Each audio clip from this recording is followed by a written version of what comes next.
is the Jordan River near Jesus' baptism site, Qasr El Yahud.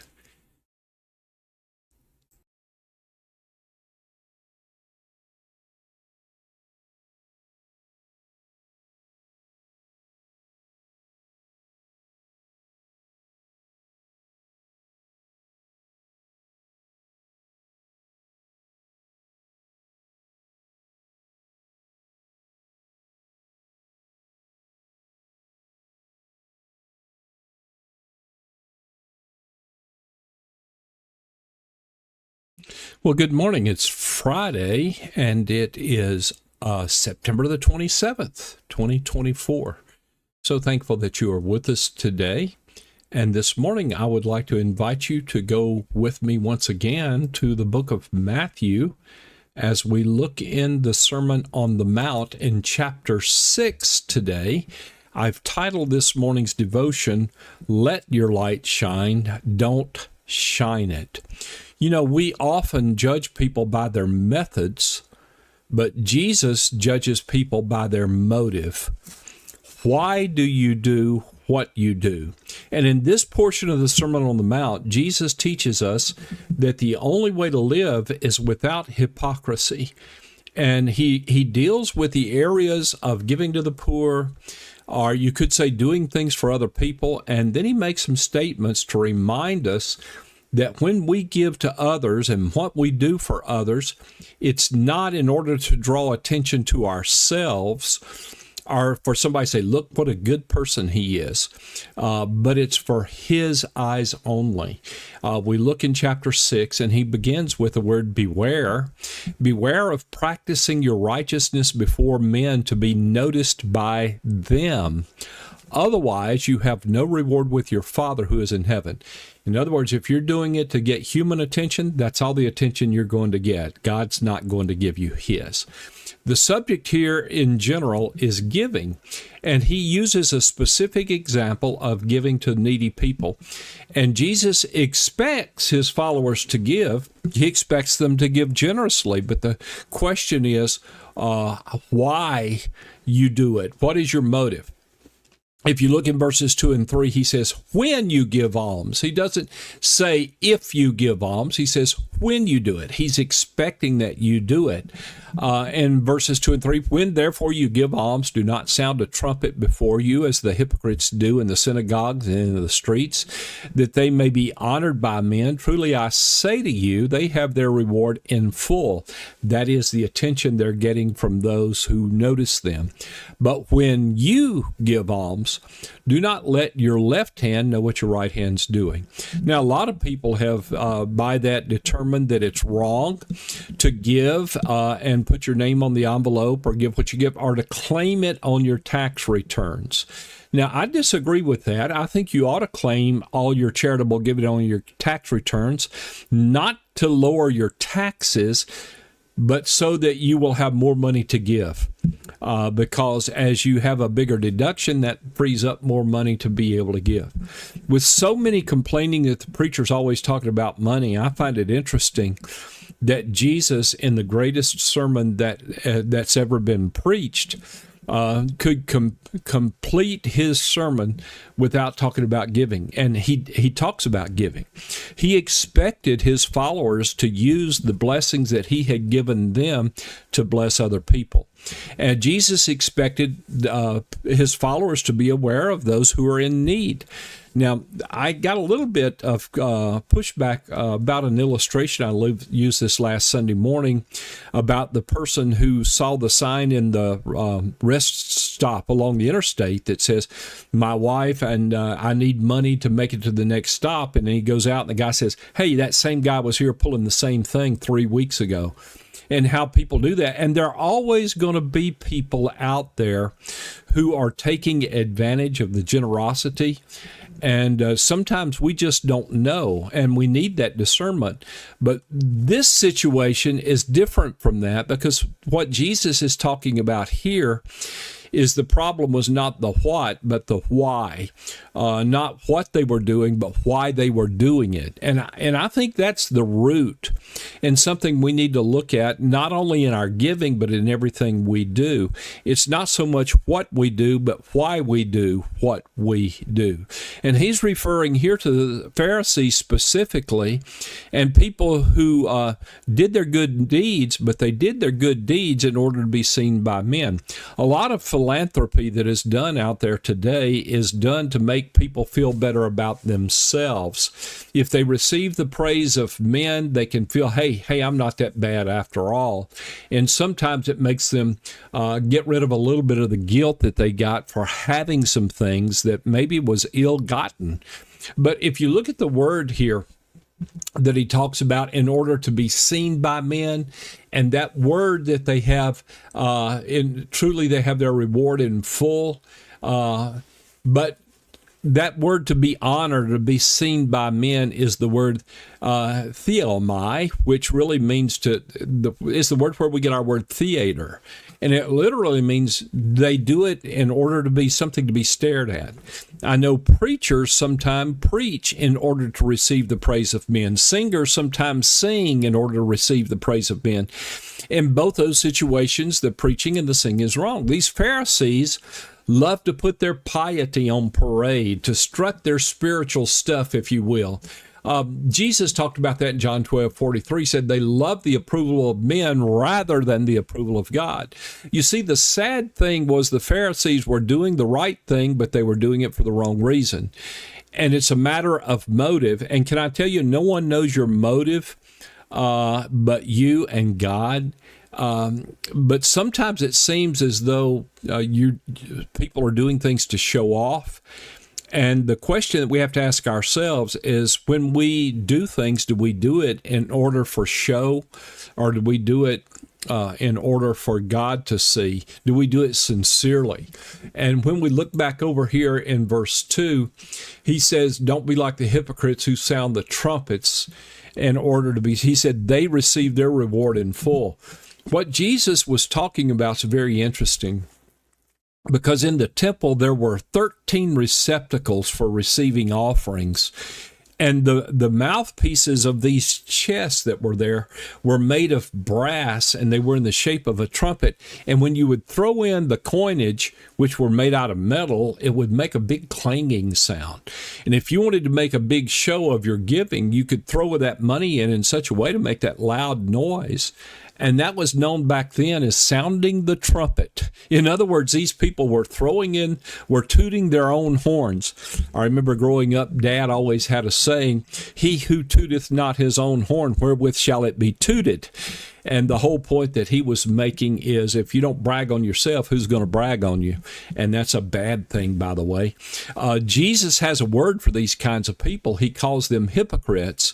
In fact, they're the ones who are putting on a show or a theater acting. And this was Jesus' favorite term for the Pharisees, were hypocrites. He called them hypocrites for their giving in verse 2. If you go down to verse 5, he calls them hypocrites for the way they pray in order to get attention. If you go down to verse 16, he calls them hypocrites when they fast and they make themselves look like they miss sleep and make them look themselves like that. So Jesus uses this Greek word for actor. And the Greek and the Roman actors in the time of Jesus would wear these masks and these costumes to increase the size of their appearance. And they would wear platform shoes to make themselves taller. They would do everything they could to make them look like something they're really not. Put on all kinds of masks and makeup. And so for the same reason today that modern actors do what they do. Now, that word hypocrite is a hypocrite is someone who tries to make himself appear to be something that he really is not. And only you and God know where you really are. In other words, these people were playing the game of religious make-believe, and churches today are full of make-believe actors who would win Academy Awards impersonating Christians in order to get attention. And today's actors will tell you good acting always begins with the actor believes in the reality of the person that he's playing. Yeah, I've seen it before. And how do you know when a person's a hypocrite?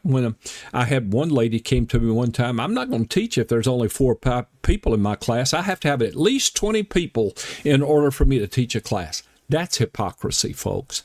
That is why it's so sad about the Pharisees. They pretend to pray, and they really do pray out loud, but they're praying with the wrong motive. They pretend to give, and they really do give, but they give with the wrong motive. And you see, it is proper to have the correct technique and know what to say and when to say it, but it's not proper to just do it in order that people will give you praise and attention. In other words, the Pharisees knew when the cameras were rolling and how different it was. Have you ever watched the what do they call them? The little things when they have news people and they mess up and all that, and you see where they really are and when they're on camera and how they change when they're off camera. Jesus was warning his followers not to make the mistake most people make every day, and that is to major on what we see in the other person and neglecting the inner person that really matters to God. If you go over to Matthew chapter 23, he says, "Woe to you, scribes and Pharisees, hypocrites! You clean the outside of the cup of the dish, but inside you're full of robbery and self-indulgence. You blind Pharisees, first clean the inside of the cup of the dish, and then the outside will become clean also. Woe to you, scribes and Pharisees, hypocrites! For you're like whitewashed tombs, which on the outside appear beautiful, but on the inside are full of dead men's bones and all uncleanness. Even so, you too outwardly appear righteous to men, but inwardly you're full of hypocrisy and lawlessness." And so he said the Pharisees did a good job of whitewashing, but a bad job of dishwashing. And they were more concerned with their reputation than they were their character. Dwight L. Moody, that preachers love to quote, he said, if you take care of your character, God will take care of your reputation. And whenever you try to use your own goodness to cause other people to brag on you, to notice you, to praise you and honor you and glorify you, you may get the glory from men. But if you go back and look at what Jesus is saying, is that you have your reward in full. In other words, that's all you're going to get. Jesus was saying that those who trumpet and parade their good work so that they can get the applause of men, get the clapping of men, they get exactly what they're looking for. They get the applause of men, but God does not give them anything more. It's so easy to fake Christianity. You can spit polish your image on the outside, but if it doesn't correspond to integrity on the inside, with God, it means nothing. And look at verses 3 and 4. Do not let your left hand know what your right is doing, that your alms may be in secret, that your Father who sees in secret will repay you. Now, that doesn't mean that we should never give openly, because sometimes setting that example does motivate others to do good things as well. Jesus himself, if you remember back in chapter 5 and verse 16, says, let your light shine before men in such a way they may see your good works. This is not in contradiction to that, but he's saying, let your light shine. He's not saying go shine it, point it out to everybody, bring attention to yourself. So what is Jesus saying here? He's saying, let your giving, let whatever you do primarily be for his eyes only.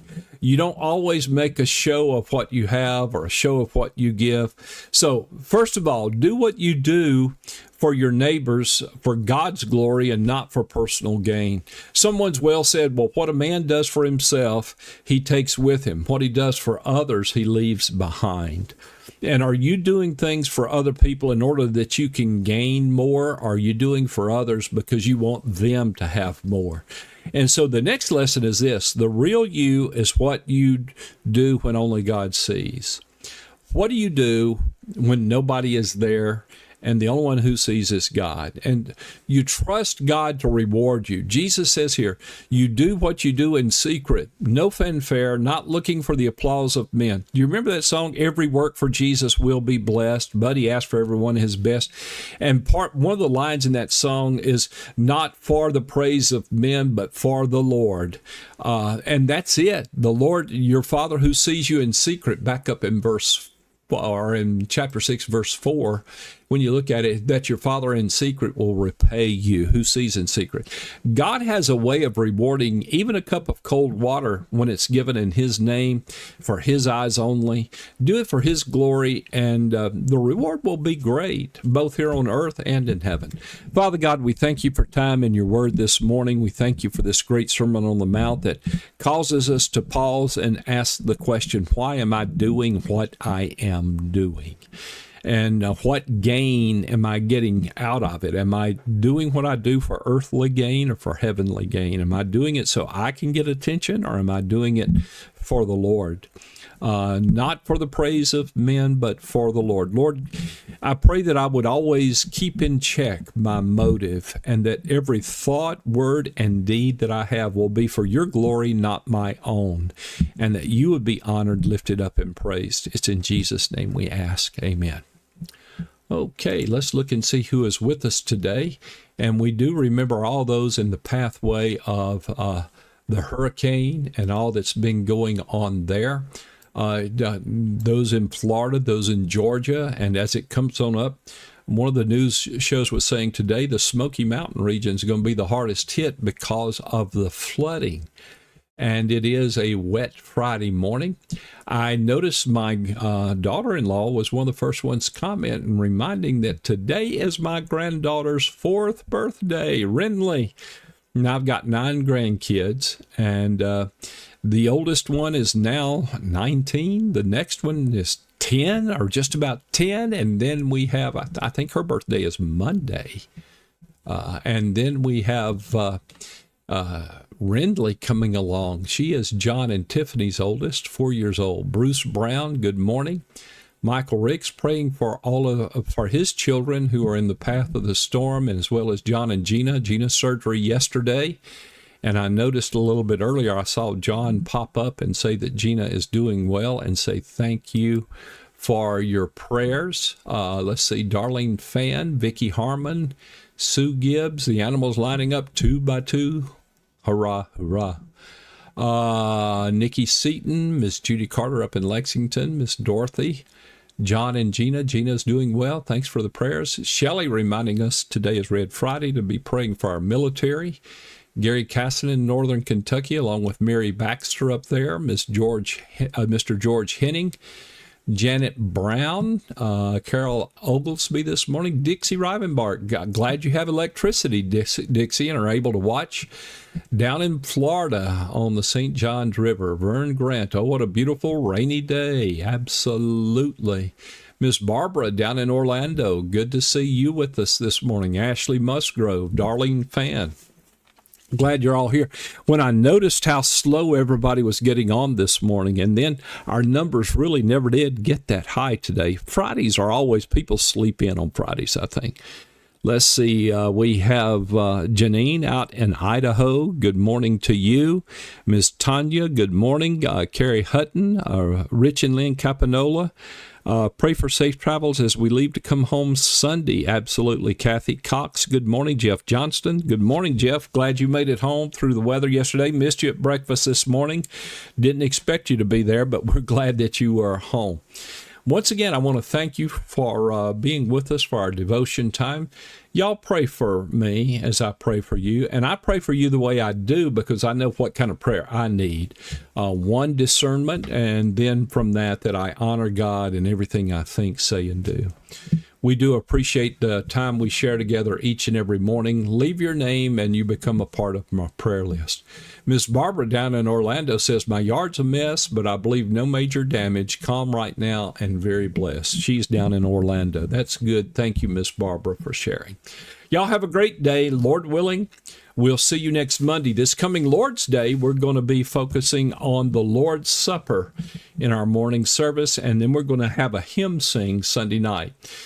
Good to have you with us again. God bless you. Have a great day. Bye-bye.